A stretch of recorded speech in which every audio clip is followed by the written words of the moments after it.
Hey guys, sorry the video is late this week, if you happen to have noticed. I was doing a bunch of stuff like getting my new Christmas tree set up, making dinner, and otherwise possibly procrastinating. Ooh, it's one of my faults. Little combination of the three, probably. But I'm gonna try not to talk too much because I have a ridiculous amount of comics to get through this week. So let's just jump right in. First up, we have one of my absolute favorites. You know how much I love these guys. We have Sex Criminals. And in this issue, we get to meet Anna. Or a couple other names she goes by as well. But don't worry, it's not all just about Anna. You'll see a little John and Suze as well, I promise. This issue has the absolutely most ridiculous, most delightful tease. Not even a tease. They have a little Wicked and the Divine reference in here. It's so delightfully ridiculous and sexy. Anyway, check it out. It's ridiculous. I love it. And then by the wife of half of the team of Sex Criminals, we have a brand new one from Kelly Sue DeConnick and artist Valentine Delandro. This is Bitch Planet. It's pretty great. I've been waiting for this one. So the basic premise of this is in the future there is an all-female prison planet where some of these women have been sent to, one of whom was accidentally. So you get to learn a bit more about this. It's great. It's definitely for mature readers, so if you have any issues with language and violence and boobs, maybe not the comic for you. But I really dug it, and I'm really excited to see what comes next. Then we have Walking Dead, which is continuing to be awesome. Loving this arc. Don't want to get into it too much because I know you guys are sensitive about your Walking Dead info. Then we have up Southern Bastards number 6. Oh my gosh. Another issue. This arc is on Euless Boss, the antagonist of last arc, and how Jason Aaron can make such a horrible, despicable person seem a sympathetic character is beyond me, but he accomplishes it, and now I'm all sorts of mentally confused, but am enjoying the hell out of that. Then we have Shudder here. This is one of 4 covers, so choose your cover wisely. They're all really good. I had a really hard time picking. We have a new letterer on here because Ed Brisson is going on to be big and important and do a million projects of his own, which is cool. They did a good job. So it's been a few months since we've had an issue, but I'm really enjoying this. It picks up right where the last one left off. If you guys aren't familiar with the series, it's fantastic. It's the perfect blend of fantasy in our modern world, and I really enjoy it. The art's great, the story's great. There's nothing you can't enjoy about this comic. I mean, maybe if you don't like good things, but I won't judge you for that. I mean, I will, but I won't say anything. Then we have Batgirl number 37. As you can see, there's something quite different about Batgirl. This issue is very fun. It's a little over the top in places, but it's just an enjoyable, light read, this one. Very ridiculous in places, but I'm enjoying it. Then we have an interesting thing out. For those of you who are collecting East of West, this is not a properly numbered issue. This is East of West, The World. So what this is, it starts off with an 8-page comic that is very great and interesting, although you could probably go on to the next issue without reading it, without feeling like you've missed a lot. So if you guys are watching the purse strings and you're not sure what to get, I would never say don't get East of West, always get East of West, but this is kind of a companion piece with that little short story. It's got a lot of stuff about the different nations, really cool stuff that I want to dig into later, but the 8-page story at least was delightful. Yes. Then we have, my comics almost fell. We have Batman Eternal number 36 here. This is a very, very revealing issue, very good. The artist who they had on this issue, Fernando Blanco, is fantastic. I don't remember seeing his name. I'm sure I've maybe seen it. I don't know. I'm bad with names. But I really enjoyed his art style, and it was cool. And overall, another really good issue of Eternal.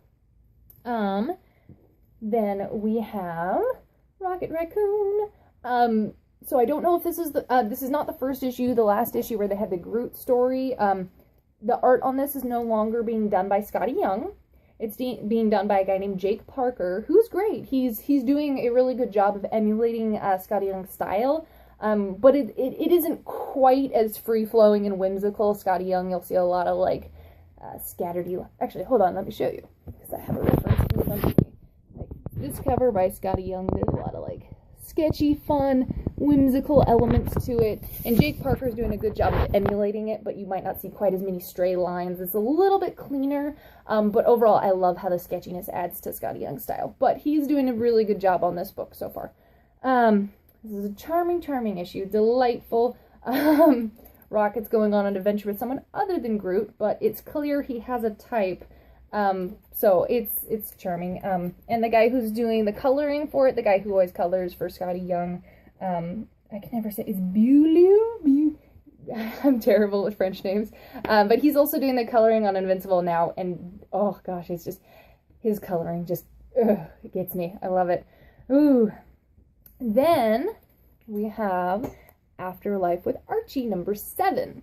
This is the first Afterlife with Archie that I have reviewed because I was terrible and I missed the boat on the first group of single issues, and I had to read it in trade, like a lot of the rest of us who discovered this late.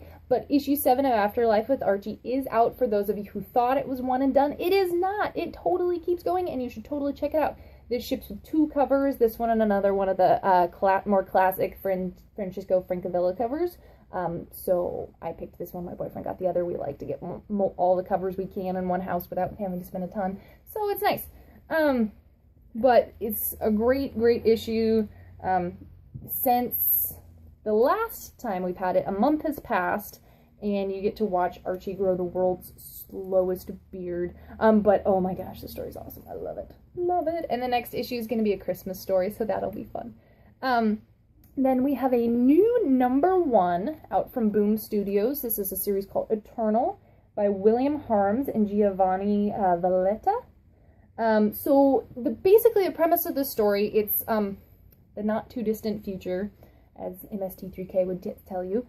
And society has perfected the art of cloning and consciousness transfer. So if you die, you can just transfer your awareness and your memories into another clone of yourself, essentially. So what happens is people have stopped fearing death, and instead people are doing like death parties, or they'll jump off buildings and stuff because, hey, why not? If you're immortal, there's not much to lose. But there is an resistance, a rebel group who's going against this, and it's very interesting, kind of cool story here.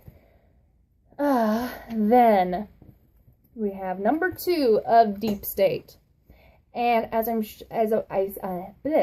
lot of you are probably seeing, there are all sorts of comics that are getting snapped up really early on and getting optioned for television shows. This is one of them, which I can totally see why. It's Justin Jordan. It's awesome. How can you not love it? This is totally a buy, by the way. You got to be reading Deep State. It's funny, not a lot of people at my shop are picking it up just yet, and I feel like they're just missing the boat, but it's so good so far. Great stuff. Crazy. Aliens, you know, murderings and stuff. Secret government agencies. Good stuff. And then another #2, Rasputin. So I really enjoyed this one. I told you guys that I enjoyed this one, and I was kind of surprised because they went back to the comic shop that I work at part-time, and I was like, oh, so you guys like Rasputin? And a couple of people are like, oh, really? And the biggest complaint that I heard was that there aren't enough words. And it's funny because you get the opposite complaint where they're like, oh, it's too wordy. But they just said that they felt like they were paying too much for it being as quick of a read as it was, which I do get that, and if you are that person, maybe this is a series to wait for in trade. But it is a cool story so far. It is building a little bit slowly, telling you the life of this Rasputin character. But if you're at all worried about, you know, cost effectiveness, page by word wise or whatever, feel free to wait for the trade. But other than that, I enjoy it. It's building, and I'm interested to see where it goes. Then we have up the penultimate issue of Thomas Alsop, where he is trying to pull off something pretty crazy, and we'll see if he has enough tricks up his sleeve to do it. I'm interested to see how it ends. Then we have up number 4 of Wild's End here.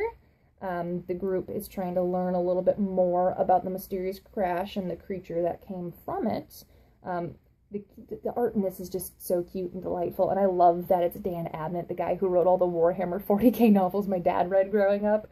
I mean, I know he's famous for comics, but that's how I know him, and so seeing, you know, the guy who writes, like, brutal sci-fi murder stories is doing this really cool, awesome story, and he's a good writer, so. And then there's also these little stories at the back that I haven't dug into too much, but they might be relevant.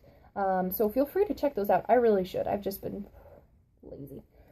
That's my own fault, though. And so, yeah, that's it for me this week. It's a huge, huge week, as you can see. But, yeah, so we're hitting that Christmas season for comics, which is, it gets a little weird. So for those of you who are expecting monthly titles, things get so crazy around the shipping schedules of the holidays. Some titles get shipped, some don't come till January. So those monthly titles that you enjoy, just keep in mind that some of them might not come out this month, just depending on when they would normally fall in the shipping schedule, because things get so weird the week of Christmas and New Year's, and it screws up everything. So December will be a little bit of a lighter week for you guys comic-wise, probably, which is a nice thing. Just means that we'll be back to a little bit of a heavier month in January. But that's it for me this week, and I'll see you guys next week. Have a good one.